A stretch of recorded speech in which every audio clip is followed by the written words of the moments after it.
राधा स्वामी जी, साध संगत जी, क्या आपके मन में कभी यह दर्दनाक सवाल उठा है कि इंसान पूरे भाव से सुबह सुबह उठकर पूजा पाठ करता है, भगवान के आगे दिया जलाता है, गुरुद्वारे मंदिर जाता है, फिर भी उसके जीवन में एक के बाद एक दुखों का पहाड़ क्यों टूट पड़ता है?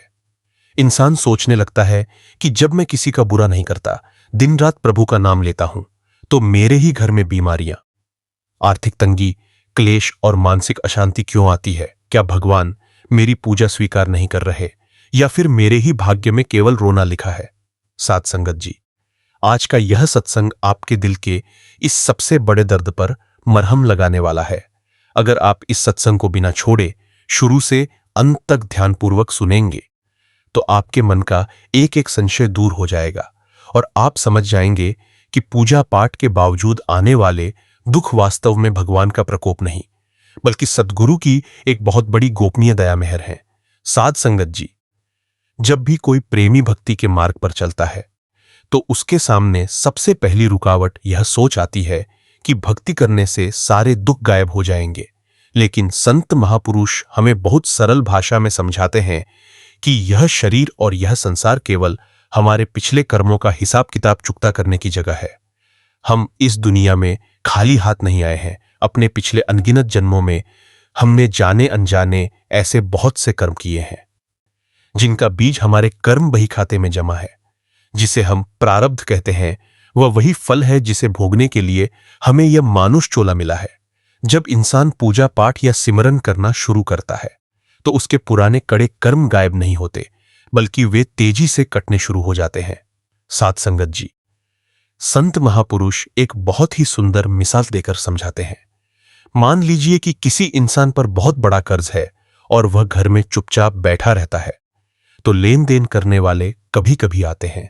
लेकिन जिस दिन वह इंसान अपनी कमाई शुरू करता है और कर्ज चुकाने का मन बनाता है, उस दिन सारे लेनदार एक साथ दरवाजे पर आकर खड़े हो जाते हैं। ठीक इसी प्रकार जब तक इंसान दुनिया के भोग विलास में मस्त रहता है, काल और कर्म शांत रहते हैं। लेकिन जैसे ही कोई जीव समर्थ सद्गुरु की शरण में जाकर नामदान लेता है और अमृत वेले सिमरन में बैठता है, उसके जन्मों जन्मों के कड़े कर्म एक साथ सामने आने लगते हैं, ताकि आत्मा पूरी तरह हल्की और शुद्ध होकर अपने निज घर सचखंड जा सके। सद्गुरु अपने प्रेमी भक्त पर इतनी मेहर करते हैं कि जो दुख पहाड़ बनकर आने वाला था, उसे केवल एक छोटे से कांटे की चुभन में बदल देते हैं। संसारी इंसान को बाहर से लगता है कि भक्त पर कितना बड़ा दुख आ गया, लेकिन केवल वह भक्त और उसका सद्गुरु जानते हैं कि अंतर में कितनी बड़ी फांसी को केवल एक छोटे से सुई के धागे में टाल दिया गया है। अगर भक्ति न होती, तो वह दुख इंसान को पूरी तरह तोड़कर रख देता, परंतु सिमरन की ताकत से भक्त के भीतर वह आत्मबल और सब्र पैदा हो जाता है कि वह बड़ी से बड़ी बीमारी, तंगी या पारिवारिक क्लेश को भी सद्गुरु का पावन हुक्म समझकर हंसते हंसते सहन कर लेता है। साध संगत जी, भक्ति में आने वाले दुखों का एक और सबसे बड़ा कारण यह है कि दुख ही इंसान को इस झूठी दुनिया से अलग करता है। जब तक जीवन में सुख रहता है, मन संसार की नाशवान चीजों, धन दौलत, परिवार और मान बढ़ाई में लिपटा रहता है। सुख में इंसान कभी रो रो कर मालिक को याद नहीं करता, लेकिन जब दुख का थप्पड़ पड़ता है, जब संसार के सारे रिश्ते नाते और झूठे सहारे टूट जाते हैं, तब मन तड़पकर अपने दयाल सद्गुरु के चरणों में जाकर गिरता है। दुख इंसान के अहंकार को तोड़ता है और उसके भीतर दीनता तथा नम्रता पैदा करता है। दयाल सद्गुरु अपने भक्त को संसार की दलदल से निकालने के लिए कभी कभी दुखों का सहारा लेते हैं, ताकि भक्त का ध्यान बाहर से हटकर अंतर में तीसरे तिल और शब्द धुन की ओर लग सके। इसीलिए साध संगत जी, जीवन में जब भी कोई दुख, बीमारी या विपत्ति आए, तो कभी उदास न हो और न ही अपने सद्गुरु पर संशय लाएं। यह पक्का विश्वास रखें कि जो भी परिस्थिति आ रही है, वह सद्गुरु की पावन मौज और हमारी आत्मा के कल्याण के लिए ही है। साध संगत जी, जब अभ्यासी इस पावन रहस्य को गहराई से समझ लेता है कि जीवन में मिलने वाला हर दुख केवल हमारे ही कड़े कर्मों की सफाई है और सद्गुरु की असीम दया मेहर का रूप है, तो उसके भीतर संसार से पूर्ण उपरामता, मन की चंचलता पर विराम, सद्गुरु के हुक्म में अटूट रजा और अंतर में नाम सिमरन का अखंड प्रवाह घटित होने लगता है। संत महापुरुष फरमाते हैं कि संसारी इंसान दुख आते ही घबराकर भक्ति छोड़ देता है या भगवान से शिकायतें करने लगता है, परंतु सच्चा प्रेमी भक्त दुख के समय और भी अधिक मजबूती से अपने सद्गुरु के पावन चरणों को थाम लेता है। साध संगत जी, आइए इस रूहानी सफर में और आगे बढ़ते हुए विस्तार से समझें कि जब दुख और कसौटियां आती हैं तो सद्गुरु अपने भक्त की सूरत को अंदर से कैसे संभालते हैं और कैसे उसे कर्मों के भयानक चक्रव्यूह से सुरक्षित बाहर निकालते हैं। संत महापुरुष फरमाते हैं कि जब कोई जीव नामदान लेकर सच्चे दिल से सिमरन के मार्ग पर कदम रखता है तो सद्गुरु उसका हाथ हमेशा के लिए थाम लेते हैं। दुनिया को लगता है कि भक्त पर दुखों का पहाड़ टूट पड़ा है, कभी शरीर में कोई भयंकर बीमारी आ जाती है तो कभी व्यापार में बड़ा घाटा हो जाता है या परिवार में कोई विपत्ति आ खड़ी होती है, परंतु सत्य यह है कि अगर सद्गुरु की दया मेहर उस भक्त पर न होती तो वह कड़ा कर्म उस जीव की जान ले लेता या उसे किसी भयंकर नरक की यातना भुगतने पर मजबूर कर देता। दयाल सद्गुरु अपने भक्त के उस पहाड़ जितने कड़े कर्म को केवल एक छोटे से सुई की नोक या कांटे की चुभन में तब्दील कर देते हैं। बाहर से देखने वाले अज्ञानी लोग केवल उस कांटे की चुभन को देखकर दुखी होते हैं, लेकिन अंतर में वह अभ्यासी और उसका सद्गुरु जानते हैं कि कितनी बड़ी फांसी को सद्गुरु ने केवल एक धागे में टाल दिया है। जब तक इंसान का जीवन बहुत सुगम और आरामदायक चलता रहता है तब तक उसके भीतर मैं और मेरी का अहंकार अनजाने में पनपता रहता है। इंसान सोचने लगता है कि मैं बहुत धार्मिक हूं, मैं रोज पूजा करता हूं, मेरा परिवार मेरी वजह से चल रहा है। यह अहंकार रूहानी मार्ग की सबसे बड़ी दीवार है जो सूरत को तीसरे तिल पर टिकने नहीं देती। जब जीवन में दुख और थपेड़े आते हैं तो इंसान का यह झूठा अहंकार एक पल में चकनाचूर हो जाता है। जब संसार के बड़े से बड़े अमीर, डॉक्टर, मित्र और रिश्तेदार हाथ खड़े कर देते हैं तब भक्त का मन पूरी तरह असहाय होकर सद्गुरु के चरणों में गिर पड़ता है। उस घड़ी भक्त के भीतर से सच्ची दीनता और नम्रता पैदा होती है। संत महापुरुष फरमाते हैं कि दयाल सद्गुरु को अपने भक्त का यही दीन और निष्कपट रूप सबसे प्यारा लगता है। जब मन का अहंकार मिटता है तभी सद्गुरु का नूरी प्रकाश अंतर में उतरता है। जब तक इंसान के जीवन में सुख सुविधाएं रहती हैं उसका मन संसार के नाते रिश्तों और भौतिक साधनों में उलझा रहता है। वह दुनिया के लोगों में अपना सच्चा सुख तलाशने की भूल करता रहता है, लेकिन जब दुख की घड़ी आती है तो वही सगे संबंधी और मित्र धीरे धीरे किनारा करने लगते हैं। यह संसार का कड़वा सच है कि दुनिया केवल सुख की साथी है, दुख में कोई किसी का साथ नहीं देता। जब भक्त संसार के इस झूठे और स्वार्थी रूप को अपनी आंखों से देखता है तो उसके भीतर सच्चा वैराग्य उत्पन्न होता है।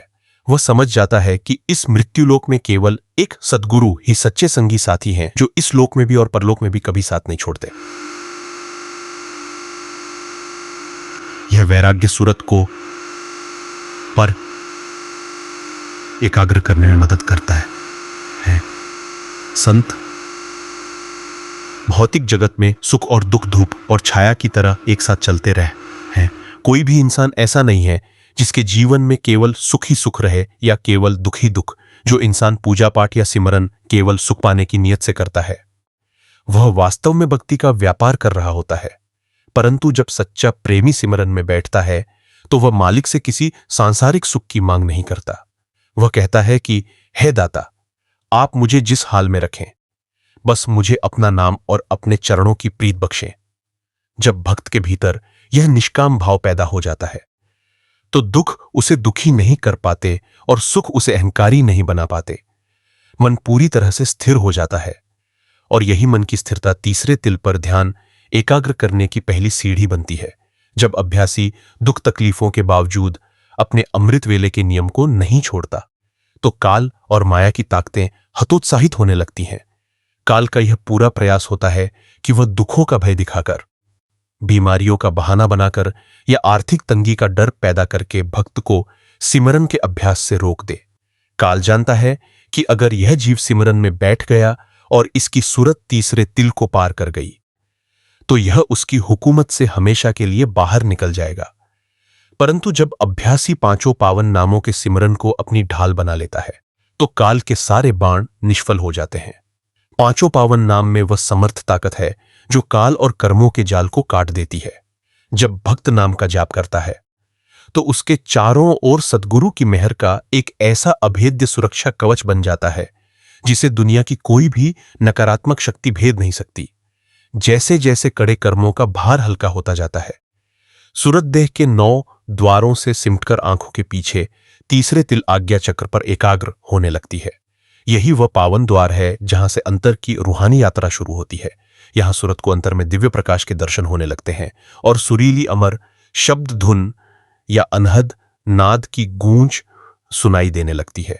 वह शब्द धुन इतनी मधुर और आनंदमयी होती है कि उसके सामने संसार का बड़े से बड़ा संगीत, रूप और रस पूरी तरह नीरस लगने लगता है।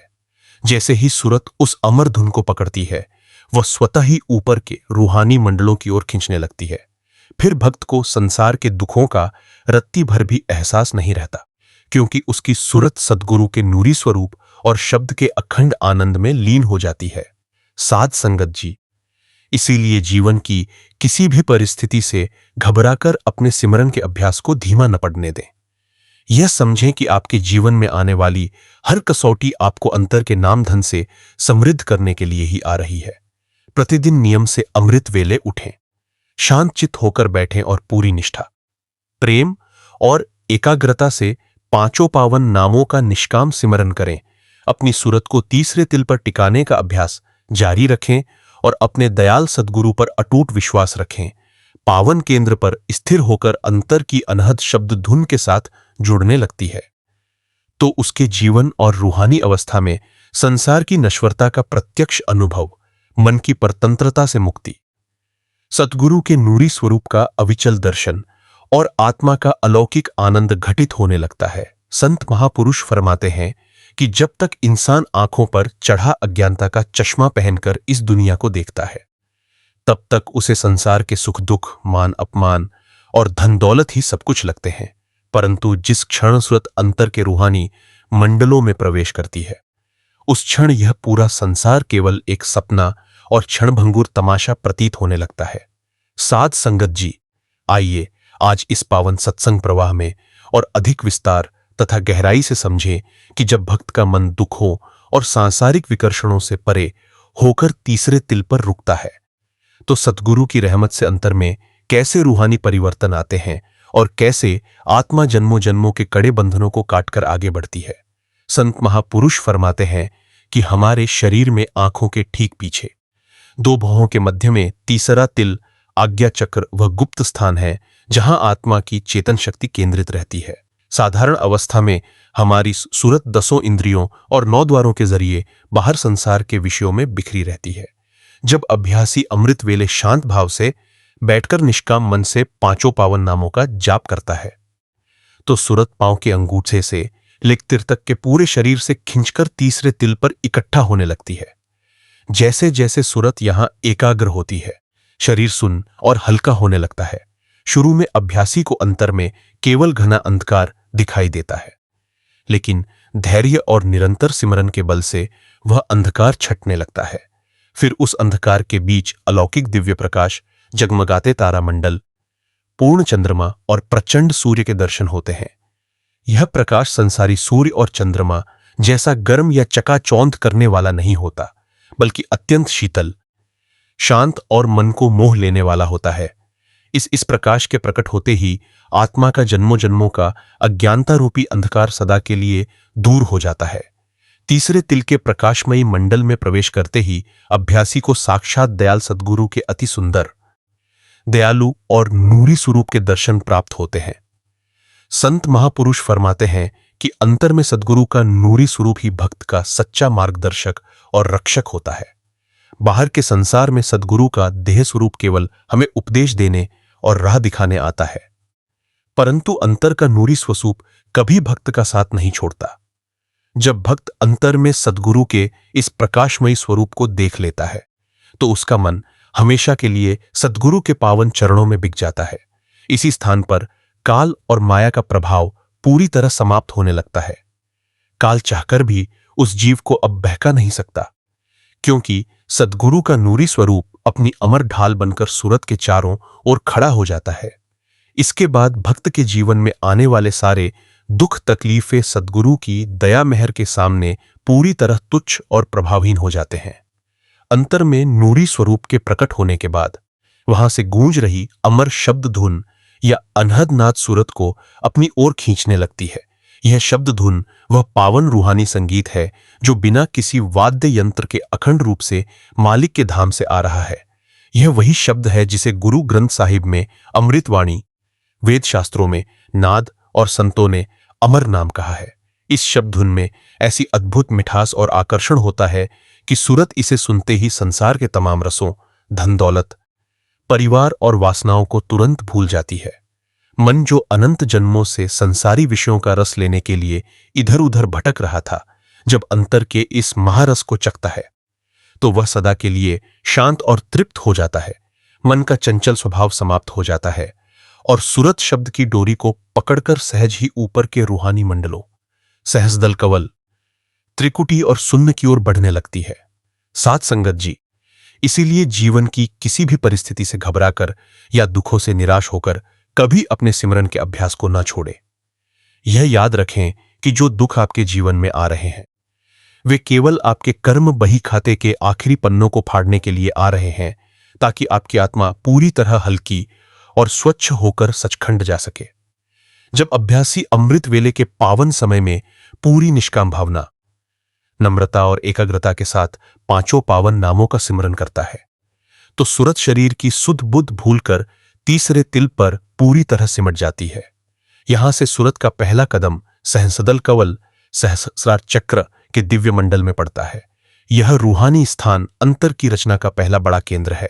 यहां अभ्यासी को एक अत्यंत विशाल, अद्भुत और प्रकाशमयी कमल दिखाई देता है, जिसकी 1000 पंखुड़ियां हैं। हर एक पंखुड़ी से एक अलग ही प्रकार की दिव्य ज्योति और रंग बिरंगी किरणें फूट रही होती हैं। इस कंवल के ठीक बीच में एक अत्यंत तेजस्वी और शीतल महाज्योत जगमगा रही होती है, जिसकी तुलना संसार के करोड़ों सूर्यों और चंद्रमाओं के प्रकाश से भी नहीं की जा सकती।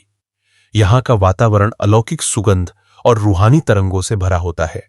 इसी मंडल से अंतर की पहली अमर ध्वनि गूंजती है, जिसे संत महापुरुष घंटे और शंख की पावन धुन फरमाते हैं। जिस प्रकार किसी विशाल मंदिर में बड़ा घंटा बजने पर उसकी गूंज चारों तरफ फैल जाती है, उसी प्रकार इस मंडल में घंटे की सुरीली और गंभीर धुन निरंतर गूंजती रहती है। जब सूरत इस घंटे और शंख की धुन को सुनती है तो उसके भीतर का बचा खुचा सांसारिक खिंचाव एक पल में समाप्त हो जाता है। मन, जो अनंत जन्मों से संसारी विकारों, विषयों और इच्छाओं की आग में जल रहा था, उस अमर ध्वनि को सुनते ही पूरी तरह शीतल और शांत हो जाता है। सूरत को ऐसा आनंद प्राप्त होता है कि उसे संसार के सारे राजपाट, धन दौलत और सुख सुविधाएं सूखी राख के समान तुच्छ लगने लगती हैं। सहस्रदल कवल रूहानी यात्रा का बहुत बड़ा और सुंदर पड़ाव है, लेकिन संत महापुरुष चेतावनी देते हैं कि यह मंडल अभी भी काल और माया की सीमा के भीतर ही आता है। काल की सूक्ष्म माया यहां भी रिद्धियों सिद्धियों, अद्भुत चमत्कारों और मनमोहक दृश्यों का रूप धारण करके अभ्यासी को रिझाने और भटकाने का प्रयास करती है। जब अभ्यासी अंतर में इन अलौकिक दृश्यों को देखता है तो कभी कभी मन में यह सूक्ष्म अहंकार आने लगता है कि मुझे तो अंतर की गति प्राप्त हो गई है, मैं बहुत बड़ा अभ्यासी बन गया हूं। जैसे ही यह अहंकार आता है, सूरत का ऊपर चढ़ना रुक जाता है। काल यही चाहता है कि जीव इन दिव्य दृश्यों में ही उलझकर रह जाए और अपने असली निज घर सचखंड पहुंचने का लक्ष्य भूल जाए। इसी नाजुक मोड़ पर सतगुरु का अंतर का नूरी स्वरूप अपनी पूरी सामर्थ्य के साथ प्रकट होता है। सतगुरु का वह प्रकाशमय स्वरूप अभ्यासी के आगे आगे चलता है और सूरत को हिदायत देता है कि है सूरत, इन दृश्यों में नहीं रुकना है। यह सब काल का मायावी तमाशा है, तुम्हारा असली धाम तो इससे बहुत ऊपर सचखंड में है। सतगुरु का नूरी स्वरूप सूरत का हाथ थामकर उसे उन सिद्धियों और आकर्षणों के पार ले जाता है। दयाल सतगुरु की इस असीम मेहर को देखकर भक्त का हृदय अश्रुपूरित हो उठता है और वह समझ जाता है कि बिना समर्थ सद्गुरु के मार्गदर्शन के कोई भी जीव अंतर के इस सूक्ष्म रास्ते को पार नहीं कर सकता। सहस्रदल कवल को पार करके जब सूरत सद्गुरु के नूरी स्वरूप के साथ आगे बढ़ती है तो वह द्वितीय रूहानी मंडल त्रिकुटी ब्रह्मलोक में प्रवेश करती है। त्रिकुटी को गगन भी कहा जाता है। यह वह पावन मंडल है जहां से हमारे इस मन की उत्पत्ति हुई है। संत महापुरुष फरमाते हैं कि मन वास्तव में इस मृत्युलोक की वस्तु नहीं है, यह त्रिकुटी मंडल का वासी है। काल का संग पाने के कारण यह जीव सूरत के साथ जुड़ गया और सूरत को नीचे के भोग विलासों में घसीटता रहा। त्रिकुटी मंडल का दृश्य अत्यंत विशाल, भव्य और लाल वर्ण के अलौकिक प्रकाश से सुशोभित है। यहाँ का प्रकाश सूर्योदय के समय छटने वाली लालिमा की भांति अत्यंत मनमोहक और ओजस्वी होता है। यहाँ निरंतर मृदंग और नगाड़े की गूंजती हुई गर्जना सुनाई देती है, जिसे संतों ने ओं या ब्रह्मनाद की संज्ञा दी है। जब सूरत त्रिकुटी में पहुंचती है तो मन को अपना असली घर मिल जाता है, जैसे कोई मुसाफिर लंबे समय बाद अपने घर लौटकर विश्राम पाता है। ठीक उसी तरह मन अपने निज स्थान त्रिकुटी में पहुंचकर पूरी तरह स्थिर और शांत हो जाता है। वह सूरत का साथ छोड़कर अपने मूल स्रोत ब्रह्म में लीन होने लगता है। यहीं पर सूरत मन के कड़े संग दोष, जन्मों जन्मों के संचित कर्मों के भारी आवरण और तीनों गुणों सतो रजो तमो से पूरी तरह मुक्त हो जाती है।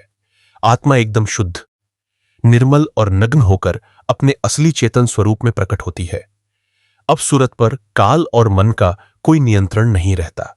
साध संगत जी, संत महापुरुष इस पावन रूहानी रहस्य का वर्णन हमें केवल सुनाने के लिए नहीं करते, बल्कि हमारे भीतर वह तड़प और लगन पैदा करने के लिए करते हैं, जिससे हम इस नश्वर शरीर का असली लाभ उठा सकें। यह मानुष चोला हमें केवल सांसारिक चिंताओं, दुखों के रोने, धन दौलत जोड़ने या एक दूसरे से ईर्ष्या करने के लिए नहीं मिला है। इसका एकमात्र परम उद्देश्य अपनी सूरत को पांचों पावन नामों के सिमरन द्वारा एकाग्र करके अंतर के इन अमर रूहानी मंडलों की यात्रा कराना है। जीवन में चाहे आर्थिक तंगी आए, शारीरिक बीमारियां आए या संसार के लोग आपका साथ छोड़ दें, कभी हिम्मत न हारें। यह समझें कि सद्गुरु आपके पिछले कर्मों का चुकता कराकर आपकी सूरत को अंतर की इस पावन यात्रा के लिए तैयार कर रहे हैं। प्रतिदिन बिना किसी नागा के अमृत वेले के पावन समय में उठें, पूरी निष्ठा, दीनता, नम्रता और प्रेम के साथ पांचों पावन नामों का निष्काम सिमरन करें। अपनी सूरत को तीसरे तिल के केंद्र पर टिकाने का निरंतर प्रयास करें और अपने दयाल सद्गुरु पर अटूट अविचल विश्वास बनाए रखें। साध संगत जी, जब सूरत त्रिकुटी मंडल में अपने जन्मों जन्मों के साथ ही मन के संग दोष से पूरी तरह मुक्त हो जाती है, तो उसके भीतर आत्मा के असली चेतन स्वरूप का प्राकट्य, शून्य और महाशून्य के अगम्य मंडलों की यात्रा, काल के महाजाल का पूर्ण विसर्जन और सद्गुरु के नूरी स्वरूप का अखंड सहारा घटित होने लगता है। संत महापुरुष फरमाते हैं कि त्रिकुटी तक मन आत्मा के साथ रहता है, लेकिन शून्य मंडल में प्रवेश करते ही आत्मा और मन का जोड़ सदा सदा के लिए टूट जाता है। यहां आत्मा अपनी असली शुद्धता में चमकने लगती है और उसे समझ आता है कि मैं यह नश्वर शरीर या चंचल मन नहीं, बल्कि परमपिता स्वामी की अमर अंश हूं। साध संगत जी, आइए आज इस सत्संग प्रवाह में अत्यंत गहराई और एकाग्रता से समझें कि जब सूरत त्रिकुटी के पार सुन, 10वें द्वार और महाशून्य के गूढ़ मंडलों में कदम रखती है, तो रूहानी सफर में कैसी अलौकिक अनुभूतियां होती हैं और सद्गुरु कैसे अपनी मेहर से सूरत को अंतर के घने अंधकार से निकालकर अमर लोक की ओर ले जाते हैं। संत महापुरुष फरमाते हैं कि त्रिकुटी को लांघकर जब सूरत आगे बढ़ती है, तो वह तीसरे रूहानी पड़ाव यानी शून्य में प्रवेश करती है, जिसे संतों ने 10वां द्वार या मानसरोवर भी कहा है। यह वो पावन स्थान है जहां का प्रकाश पूर्ण चंद्रमा की अलौकिक और अत्यंत शीतल चांदनी के समान चारों ओर फैला होता है। यहां पहुंचकर सूरत मानसरोवर के पावन और निर्मल जल में स्नान करती है। इस रूहानी स्नान से आत्मा पर 6 जन्मों जन्मों की संचित कर्मों की सूक्ष्म धूल, वासनाओं की कालिमा और माया की अंतिम परत भी पूरी तरह धुल जाती है। यहां आत्मा पूरी तरह हंस परम निर्मल रूप बन जाती है। इस मंडल में निरंतर एक अत्यंत मधुर, सुरीली और मन को मोह लेने वाली अमर ध्वनि गूंजती रहती है, जिसे संत महापुरुष किन्नरी और सारंगी की पावन धुन फरमाते हैं। यह धुन इतनी प्यारी और आनंदमयी होती है कि सूरत इसमें पूरी तरह मंत्रमुग्ध हो जाती है। यहां न कोई संसारी चिंता है, न कोई शारीरिक दुख और न ही समय का कोई भय। सूरत को ऐसा प्रतीत होता है कि वह युगों युगों की थकान मिटाकर अपने सच्चे विश्राम की ओर बढ़ रही है। सुन्न मंडल के पावन आनंद को भोगने के बाद सूरत महाशून्य के अत्यंत विकट और विस्तृत क्षेत्र में कदम रखती है। महाशून्य रूहानी मार्ग का वह पड़ाव है जहां अत्यंत घना, अगाध और भयंकर अंधकार फैला हुआ है। यह वह स्थान है जहां कालमाया का कोई प्रकाश या सहारा नहीं होता और न ही कोई संसारी या सूक्ष्म साधन काम आता है। संत महापुरुष चेतावनी देते हैं कि महाशून्य को पार करना किसी भी आत्मा के लिए अपने बल पर पूरी तरह असंभव है। यदि कोई जीव बिना समर्थ सद्गुरु की रहमत के इस मंडल में पहुंच भी जाए तो वह इस घने अंधकार और सन्नाटे में अनंत काल के लिए भटक सकता है। परंतु जिस प्रेमी अभ्यासी को समर्थ सद्गुरु का नाम दान मिला होता है, वहां साक्षात दयाल सद्गुरु का नूरी स्वरूप एक प्रचंड, तेजस्वी और अमर प्रकाश का स्तंभ बनकर प्रकट होता है। सद्गुरु का वह नूरी प्रकाश महाशून्य के घने अंधकार को चीरता हुआ मार्ग बनाता है और सूरत को अपनी मेहर की बाहों में समेटकर उस विकट रास्ते से पूरी तरह सुरक्षित बाहर निकाल लाता है। दयाल सद्गुरु की इस असीम कृपा को देखकर सूरत अंतर में शुक्राने के आंसू बहाती है और समझ जाती है कि सद्गुरु ही उसके एकमात्र सच्चे रक्षक और परम हितैषी हैं। महाशून्य के भयानक अंधकार को लांघकर दयाल चौथे रूहानी मंडल भंवर गुफा में प्रवेश करती है। यह रूहानी स्थान अत्यंत भव्य, सुहावना और अलौकिक आनंद से परिपूर्ण है। यहाँ का वातावरण और प्रकाश त्रिकुटी और शून्य से भी करोड़ों गुना अधिक दिव्य और मनमोहक होता है। भंवर गुफा में एक अमर रूहानी धुन गूंजती रहती है, जिसे संतों ने मुरली या बांसुरी की धुन और सोहा अर्थात जो मालिक है वही मैं हूं का नाम दिया है। जब सूरत इस सोह धुन को सुनती है तो उसके भीतर का बचा खुचा द्वैत अलग होने का भाव पूरी तरह मिटने लगता है। यहां आत्मा को अपनी अमरता और निर्लेप अस्तित्व का पूर्ण साक्षात्कार होता है। वह जान जाती है कि यह संसार, शरीर, रिश्ते नाते और इसके दुख दर्द केवल एक अस्थाई मुसाफिर खाना थे।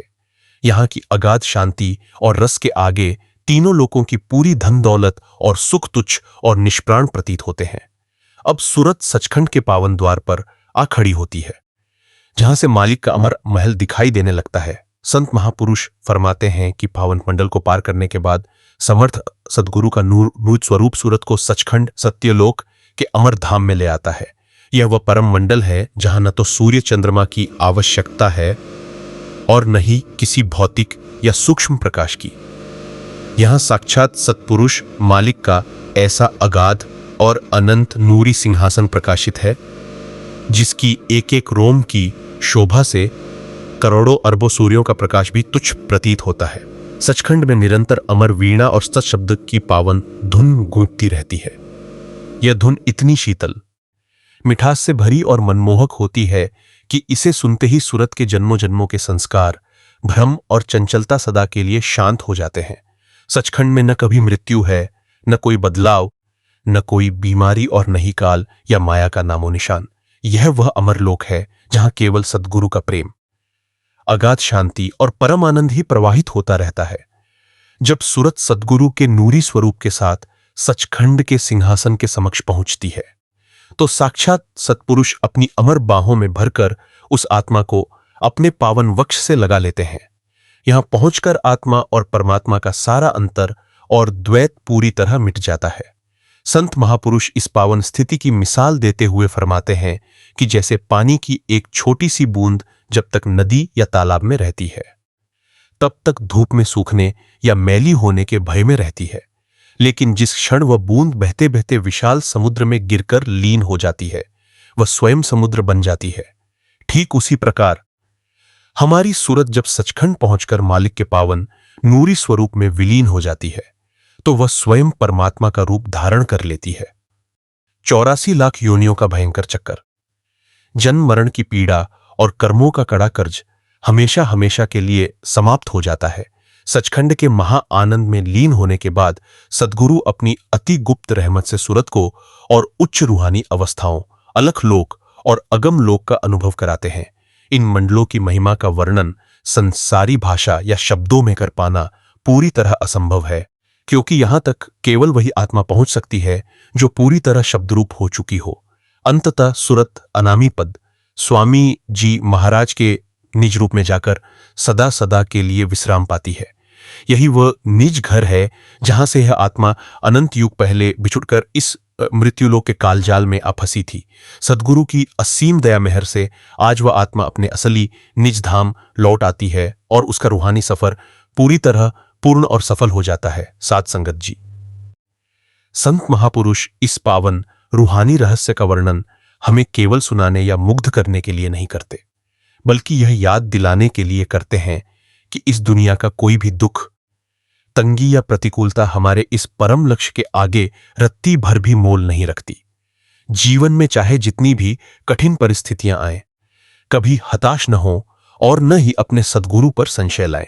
यह पक्का विश्वास रखें कि आपके जीवन में आने वाला हर दुख आपके पिछले कर्मों का चुकता होना है, ताकि आपकी सूरत हल्की होकर इस अमर यात्रा पर आगे बढ़ सके। साथ संगत जी, जब अभ्यासी निष्काम भाव से सद्गुरु के हुक्म में जीना सीख जाता है और यह गहराई से अनुभव कर लेता है कि इस मृत्युलोक में घटित होने वाली हर छोटी बड़ी घटना केवल हमारी आत्मा की शुद्धि के लिए है, तो उसके भीतर मन के संशय का सर्वथा विनाश, चित्त का अखंड ठहराव, सद्गुरु के प्रेम का अतिरेक और अंतर में नूरी स्वरूप का प्रत्यक्ष बोध घटित होने लगता है। संत महापुरुष फरमाते हैं कि जब तक संसारी इंसान अपनी बुद्धि और तर्क के तराजू पर सद्गुरु की मौज को तोलता रहता है, तब तक उसका मन हमेशा डावाडोल रहता है। परंतु जिस क्षण अभ्यासी अपनी बुद्धि का अहंकार त्याग कर सद्गुरु की पावन शरण में पूरी तरह समर्पित हो जाता है, उसी क्षण काल और कर्मों का पूरा भय समाप्त हो जाता है और सूरत सहज ही अंतर के रूहानी मार्ग पर तैरने लगती है। साध संगत जी, आइए आज इस पावन सत्संग प्रवाह में अत्यंत विस्तार और गहराई से समझें कि जब भक्त का मन सांसारिक दुखों और परिस्थितियों के प्रभाव से ऊपर उठ जाता है, तो सद्गुरु की रहमत से उसके दैनिक जीवन और आंतरिक रूहानी अवस्था में क्या क्या अद्भुत परिवर्तन आते हैं और सूरत अंतर के पावन केंद्र पर कैसे विश्राम पाती है। संत महापुरुष फरमाते हैं कि सिमरन के मार्ग पर चलने वाले प्रेमी के लिए सबसे बड़ी रुकावट उसका अपना चंचल मन और उसमें उठने वाले संशय होते हैं। जब जीवन में कोई अचानक दुख या आर्थिक तंगी आती है, तो मन तुरंत शंका पैदा करने लगता है कि इतना सिमरन करने के बाद भी मेरे साथ ही ऐसा क्यों हुआ। यह संशय रूहानी प्रगति पर दीमक की तरह असर करता है और सूरत को तीसरे तिल से नीचे की ओर घसीट लेता है। परंतु जब अभ्यासी सद्गुरु के वचनों को ध्यान से सुनता है और विचार करता है, तो उसे समझ आता है कि सद्गुरु कभी अपने भक्त का अहित नहीं कर सकते। यदि सद्गुरु ने दुख भेजा है, तो वह केवल कड़े कर्मों का हिसाब किताब तेजी से चुकता करने के लिए ही भेजा है। जब यह समझ पुख्ता हो जाती है, तो मन के सारे संशय एक पल में जलकर भस्म हो जाते हैं। भक्त के भीतर निष्काम भक्ति का उदय होता है, जहां वह सद्गुरु से किसी सांसारिक सुख या सहूलियत की मांग नहीं करता, बल्कि केवल सद्गुरु के चरणों की प्रीत और नाम का दान ही मांगता है। जब संशय मिट जाते हैं और मन निष्काम होकर बैठता है, तो अमृत वेले के सिमरन में एक अद्भुत रस आने लगता है। अभ्यासी जैसे ही पांचों पावन नामों का प्रेम और एकाग्रता के साथ जाप शुरू करता है, उसकी सूरत शरीर के निचले भागों से खींचकर आंखों के पीछे तीसरे तिल आज्ञा चक्र पर केंद्रित होने लगती है। शुरू शुरू में जब सूरत शरीर से खींचती है, तो पांव और हाथ सुन्न होने लगते हैं। संसारी इंसान शरीर के सुन्न होने से घबरा जाता है, परंतु सच्चा अभ्यासी जानता है कि यह शरीर से चेतनता के सिमटने का पावन लक्षण है। जब पूरी सूरत तीसरे तिल पर आकर इकट्ठा हो जाती है, तो शरीर पूरी तरह एक बेजान खोल की तरह महसूस होता है और अभ्यासी को इस देह से अलग एक अमर और निर्मल चेतन शक्ति है। इसी स्थान पर पहुंचकर देह अभिमान, शरीर होने का भ्रम पहली बार पूरी तरह टूटता है। तीसरे तिल पर सूरत के टिकते ही अंतर का घना अंधकार दूर होने लगता है और वहां अलौकिक प्रकाश की किरणें जगमगाने लगती हैं। अभ्यासी को अंतर में सूक्ष्म तारामंडल, चंद्रमंडल और सूर्यमंडल के मनमोहक दृश्य दिखाई देने लगते हैं। यह प्रकाश संसारी रोशनी जैसा तीखा नहीं होता, बल्कि आत्मा को असीम ठंडक और परम शांति प्रदान करने वाला होता है। और फिर उसी दिव्य प्रकाश के बीच समर्थ दयाल सद्गुरु का अति सुंदर, शांत और करुणा से भरा हुआ नूरी स्वरूप प्रकट होता है। सद्गुरु के इस नूरी स्वरूप के दर्शन होते ही अभ्यासी के जन्मों जन्मों की तड़प मिट जाती है। सद्गुरु का वह नूरी स्वरूप अभ्यासी के आगे आगे चलने लगता है और उसे काल के हर सूक्ष्म जाल, रिद्धियों सिद्धियों के भटकाव और मन के छलावों से सुरक्षित बाहर निकाल लेता है। इसके बाद अभ्यासी को बाहर की दुनिया का कोई भी भय, बीमारी या दुख कभी विचलित नहीं कर पाता, क्योंकि वह अंतर में सद्गुरु की साक्षात उपस्थिति का अनुभव करने लगता है। साध संगत जी, जब अभ्यासी तीसरे तिल के पावन केंद्र पर सद्गुरु के नूरी स्वरूप का साक्षात दर्शन पा लेता है, तो उसके भीतर सांसारिक तृष्णाओं का सर्वथा अंत, मन का पूर्ण समर्पण, सूरत का अमर शब्द धुन में प्रवेश और अंतर के दिव्य मंडलों की ओर सहज चढ़ाई घटित होने लगती है। संत महापुरुष फरमाते हैं कि जब तक सूरत अंतर में नाम और नूरी स्वरूप के अलौकिक रस को नहीं चखती, तब तक मन बाहर के सांसारिक रसों, धन दौलत, परिवार, मान बढ़ाई के पीछे भागता रहता है। परंतु जिस पल सूरत को अंतर का महारस प्राप्त हो जाता है, उसी पल बाहर के तमाम सुख साधन और भोग सूखी राख की भांति नीरस लगने लगते हैं। साध संगत जी, आइए आज इस पावन सत्संग धारा में अत्यंत विस्तार और प्रेम के साथ समझें कि जब सूरत तीसरे तिल से आगे बढ़कर सहनसदल कवल और त्रिकुटी के रूहानी मंडलों में कदम रखती है, तो रूहानी अवस्था में कैसे कैसे दिव्य परिवर्तन आते हैं और सद्गुरु अपनी असीम मेहर से आत्मा को काल के बंधन से कैसे छुड़ाते हैं। जब अभ्यासी प्रतिदिन नियम से अमृत वेले उठकर निष्काम भाव से पांचों पावन नामों का जाप करता है, तो उसकी सूरत 10 इंद्रियों और 9 द्वारों से सिमटकर आंखों पीछे तीसरे तिल पर एकाग्र हो जाती है। यहां से सूरत का पहला कदम सहस्रदल कवल, सहस्रार चक्र के दिव्य मंडल में पड़ता है। इस रूहानी स्थान पर अभ्यासी को एक विशाल, अत्यंत प्रकाशमयी कवल दिखाई देता है, जिसकी 1000 पंखुड़ियां हैं और हर पंखुड़ी से अद्भुत रंग बिरंगी रूहानी किरणें फूट रही होती हैं। इसके मध्य में एक अत्यंत तेजस्वी महाज्योत जगमगा रही होती है। इसी पावन मंडल से अंतर का पहला रूहानी संगीत यानी घंटे और शंख की अमर धुन गूंजती है। जब सूरत इस सुरीली धुन को सुनती है, तो उसके भीतर का बचा खुचा सांसारिक खिंचाव एक पल में मिट जाता है। मन, जो जन्मों जन्मों से तृष्णा की आग में जल रहा था, उस अमर ध्वनि को सुनते ही पूरी तरह शीतल और शांत हो जाता है। सूरत को ऐसा असीम आनंद मिलता है कि उसे संसार के सारे राजपाट और धन दौलत बिल्कुल तुच्छ लगने लगते हैं। सहनसदल कवल को लांघकर जब सूरत सतगुरु के नूरी स्वरूप की छत्रछाया में आगे बढ़ती है, तो वह द्वितीय रूहानी मंडल त्रिकुटी ब्रह्मलोक में प्रवेश करती है। संत महापुरुष फरमाते हैं कि त्रिकुटी ही हमारे इस चंचल मन का असली घर है। त्रिकुटी मंडल का दृश्य अत्यंत विशाल और लाल वर्ण के अलौकिक प्रकाश से सुशोभित है, जैसे सूर्योदय के समय गगन में सुंदर लालिमा छाई हो। यहां निरंतर मृदंग और नगाड़े की गूंजती हुई गर्जना सुनाई देती है, जिसे गुरुवाणी में ओवानाद कहा गया है। जब सूरत त्रिकुटी में पहुंचती है, तो मन को अपना निज घर मिल जाता है। मन सूरत का संग छोड़कर अपने मूल स्रोत ब्रह्म में लीन हो जाता है। यहीं पर सूरत मन के कड़े संग दोष, तीनों गुणों सत, रज, तम और जन्मों जन्मों के कर्मों के भारी आवरण से पूरी तरह मुक्त हो जाती है। आत्मा एकदम शुद्ध, निर्मल और नग्न होकर अपने असली चेतन स्वरूप में चमकने लगती है। त्रिकुटी को पार करने के बाद सूरत शून्य, 10वां द्वार और फिर महाशून्य के गहन क्षेत्र में कदम रखती है। शून्य मंडल में आत्मा मानसरोवर के पावन जल में स्नान करके पूरी तरह हंस रूप धारण कर लेती है, जहां उसे किन्नरी और सारंगी की पावन धुन सुनाई देती है। इसके बाद आने वाला महाशून्य का क्षेत्र अत्यंत घना और विकट अंधकार से भरा होता है।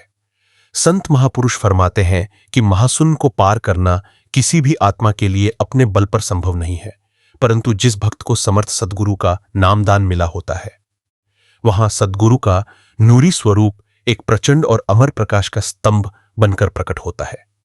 सद्गुरु का वह नूरी प्रकाश उस घने अंधकार को चीरकर मार्ग बनाता है और सूरत को अपनी मेहर की बाहों में समेटकर उस विकट रास्ते से पूरी तरह सुरक्षित बाहर निकाल लेता है। साध संगत जी, संत महापुरुष इस पावन आंतरिक रहस्य का वर्णन हमें केवल सुनाने के लिए नहीं करते, बल्कि हमारे भीतर वह सच्ची लगन पैदा करने के लिए करते हैं, जिससे हम इस नश्वर मानुष चोले का असली लाभ उठा सके। जीवन में चाहे जितनी भी कठिन परिस्थितियां या दुखों के थपेड़े आए, कभी घबराए नहीं। यह पक्का विश्वास रखें कि दयाल सतगुरु आपके पिछले कर्मों का चुकता कराकर आपकी सूरत को अंतर के इन अमर मंडलों की यात्रा के लिए शुद्ध कर रहे हैं। प्रतिदिन नियम से अमृत वेले उठें। पूरी निष्ठा, एकाग्रता, नम्रता और प्रेम के साथ पांचों पावन नामों का निष्काम सिमरन करें। अपनी सूरत को तीसरे तिल पर टिकाने का निरंतर प्रयास करें और अपने समर्थ दयाल सद्गुरु की पावन रजा में सदा प्रसन्न रहें। जब हम अमृत वेले का अलार्म लगाते हैं तो ठीक उसी पल मन अपनी सबसे सूक्ष्म चाल चलता है। वह हमसे यह नहीं कहता कि सिमरन मत करो, बल्कि वह बड़े मीठे तरीके से कहता है, आज शरीर बहुत थका हुआ है, बस 8 मिनट और सो लो, शाम को 2 घंटे पक्का बैठ जाना। और जैसे ही हम उसकी बात मानकर आंखें बंद करते हैं, वह 8 मिनट कब 2 घंटे में बदल जाते हैं, पता ही नहीं चलता। संत महापुरुष समझाते हैं कि मन का काम ही यही है, आपको आज से भटकाकर हमेशा कल के झूठे दिलासे पर टहलाते रहना। मन जानता है कि जिस दिन इस जीव ने आज और अभी सिमरन में बैठने का हट कर लिया, उस दिन काल का साम्राज्य हिल जाएगा। इसीलिए अभ्यास की पहली सीढ़ी मंडलों की चढ़ाई नहीं, बल्कि मन के इस बहानेबाजी के चक्रव्यूह को तोड़ना है। चाहे नींद आ रही हो, चाहे मन विचलित हो, बस चटाई बिछाकर बैठ जाना ही सद्गुरु के हुक्म की पहली जीत है। बहुत से अभ्यासियों की यह शिकायत होती है कि जब हम सिमरन करने बैठते हैं, तभी दुनिया भर की पुरानी बातें, चिंताएं, कारोबार के हिसाब और पुराने झगड़े दिमाग में आने लगते हैं। वैसे पूरा दिन मन शांत रहता है, पर बैठते ही विचारों का पहाड़ क्यों टूट पड़ता है, इसको एक मिसाल से समझें। जब किसी गंदे तालाब के स्थिर पानी में कोई झाड़ू चलाता है, तो नीचे जमी हुई सारी गंदगी और कीचड़ ऊपर तैरने लगती है। सिमरन का नाम जाप उस झाड़ू की तरह है। जब आप एकाग्र होकर बैठते हैं, तो जन्मों जन्मों से मन के तलघर में छिपकर बैठी वासनाएं और संचित संस्कार बाहर निकलकर आते हैं। उस समय घबराकर अभ्यास छोड़ना नहीं है, बल्कि यह समझना है कि कीचड़ बाहर निकल रहा है, सफाई हो रही है। आप बस साक्षी होकर बैठें और पांचों नामों की ओट पकड़े रहें। संसार में जब हम पर कोई दुख, बीमारी या पैसों की तंगी आती है, तो हम तुरंत रोने लगते हैं कि मालिक, हमने आपका क्या बिगाड़ा था। हम तो सत्संग भी सुनते हैं, नाम लेवा भी हैं, फिर हमारे घर में ही यह मुसीबत क्यों? लेकिन संत महापुरुष इस पर्दे के पीछे का सच बताते हैं। मान लीजिए किसी इंसान के पैर में गंदा फोड़ा हो गया हो, जिसमें मवाद भरा है। डॉक्टर जब उस पर नश्तर सर्जन की छुरी चलाता है, तो मरीज दर्द से चीखता है, लेकिन वह चीखना उस फोड़े को ठीक करने के लिए जरूरी है। सद्गुरु जब किसी प्रेमी को अपना बनाते हैं, तो उसके पिछले भयानक कर्मों का हिसाब किताब, जो आगे कई जन्मों तक भुगतना पड़ता, उसे इसी जीवन में छोटे छोटे दुखों और तंगी के रूप में काटकर हमेशा के लिए समाप्त कर देते हैं। दुख वास्तव में दयाल सद्गुरु की गुप्त मेहर है, जो जीव का खिंचाव संसार से तोड़कर मालिक के चरणों में जोड़ देती है। साथ संगत जी, अगर आज के इस पावन सत्संग ने आपके हृदय को छुआ हो और मन को थोड़ी सी भी शांति और दिशा दी हो, तो इस रूहानी संदेश को अपने तक ही सीमित न रखें। इस सत्संग वीडियो को लाइक जरूर करें और अपने परिवार, दोस्तों व अन्य प्रेमी अभ्यासियों के साथ शेयर करें, ताकि किसी तड़पती हुई आत्मा को भी सद्गुरु की मेहर और नाम सिमरन का सच्चा मार्ग मिल सके। अगर आप इस पावन परिवार से नए जुड़े हैं, तो चैनल को सब्सक्राइब करके बेल आइकन जरूर दबा लें, ताकि आने वाले हर पावन सत्संग का विचार सीधे आप तक पहुंचता रहे। और साथ संगत जी, कमेंट बॉक्स में अपनी हाजिरी लगाना और राधा स्वामी जी लिखना बिल्कुल न भूलें। आपकी यह छोटी सी हाजिरी और प्रेम भरा कमेंट हमारे इस रूहानी परिवार के जुड़ाव को और गहरा बनाता है। मालिक आपके सिर पर हमेशा मेहर भरा हाथ बनाए रखे, आपको अमृत वेले की संभाल और अखंड सिमरन की दात बख्शे। राधा स्वामी जी, साध संगत जी।